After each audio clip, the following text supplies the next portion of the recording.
இருக்கேன்டி ஆத்தா. ஆத்தா அதான் உனக்கு செவ்வாய் வெளியின்னு தேதி எல்லாம் குறிச்சு வச்சிருக்கோமே, நீ பாட்டுக்கு கண்ட நேரத்துல வந்தா எப்படி ஆத்தா? அடியே ஆத்தாக்கு அப்பாயின்மெண்ட் கேக்குறியா அடி? ஆத்தா ஒரு அவசர செய்தியோட வந்திருக்கேடி, அதாவது எமர்ஜென்சி நியூஸ்.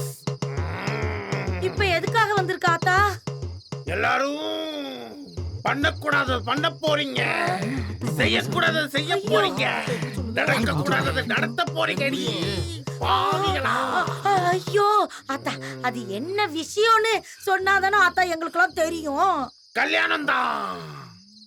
இந்த ஊர்ல ஒரு கல்யாணம் நடக்க போகுது.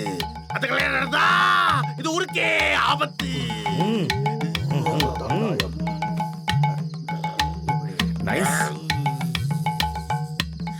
ஆத்தா, இந்த ஊர்ல மொத்தம் 4 கல்யாணம் நடக்க போகுது.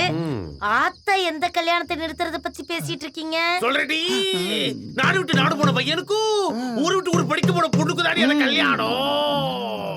ஆத்தா பண்ணையரம்மா வீட்டு கல்யாணத்தை தான் சொல்லுது போலயே. அடா ஆமாப்பா, அமெரிக்கால இருந்து வந்த மாப்பிள்ளைக்கும் நம்ம ரம்யாவுக்கும் நடக்க போற கல்யாணத்தை பத்தி தான் ஆத்தா சொல்லிட்டு இருக்குன்னு நினைக்கிறேன். ஆமாமா, அத பத்தி தான் ஆத்தா சொல்லிட்டு இருக்குன்னு நினைக்கிறேன். அட நம்ம ரம்யாவே உத்தமனை தான் சொல்லுது ஆத்தா. ஆமா ஆமா, இந்த ஆத்தா கல்யாணம் சொல்லுது. இந்த ஊர்ல யாருக்குமே கல்யாணம் நடக்காது. யாரும் பொண்ணு கொடுக்க மாட்டாங்க, பொண்ணு எடுக்க மாட்டாங்க. அப்படியே தப்பு தவறி நடந்துட்டாலும் ஃபர்ஸ்ட் நைட் நடக்காதே. இந்த அளவுக்கு சொல்லுது. ஆத்தா, எனக்கு இருக்கிறது ஒரே ஒரு பொண்ணு. எங்க வீட்டுல நடக்கிற விசேஷம்.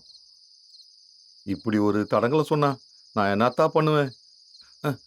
ஆத்தா, இதுக்கு ஏதாவது பரிகாரம் இருக்காத்தா? பரிகாரம் இல்ல. என்னது பரிகாரம் இல்லையா? வேற வழியே இல்லையா? ஐயோ, அண்ணன் சாஞ்சிட்டாரு.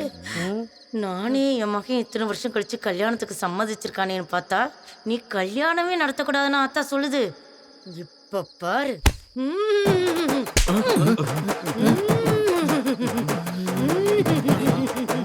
ஆத்தா இவங்க மேல வந்துருச்சு. ஆத்தா இங்க வந்துருச்சு. ஏமா உனக்கு என்னமா ஆச்சு? ஆத்தா வந்திருக்கேன்டா. என்னடா நடக்குதுங்க? என்னப்பா அது? இன்னைக்கு ஏதோ புதுசா 2 ஆத்தா வந்திருக்கு. இதானே? என்ன இது? இந்த ஆத்தா சொல்றத கேளுங்கடா. இல்லனா ஆத்தா கோவத்துக்கு ஆளாவீங்கடா. உக்கரத்தோட இருக்கேன். இப்ப நான் சொல்றேன்டா, ரம்யாவுக்கு உத்தமனுக்கு கல்யாணம் நடந்தே தீரணும்டா. என்னடா ஆண்டி நிஜமாலே ஆத்தா ஆயிட்டாங்க.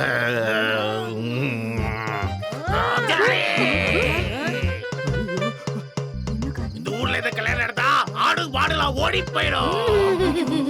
இந்த கல்யாணம் மட்டும் நடக்கலன்னு வச்சுக்கங்களேன், இந்த ஊரு பொம்பளைங்களும் பக்கத்து ஊரு ஆம்பளைங்களோட ஓடி போயிருவாங்கடா. ஆத்தா எவ்வளவு சொல்லுது? இந்த கல்யாணம் நடந்தா பொண்ணோட அப்ப இறந்து போயிடும்.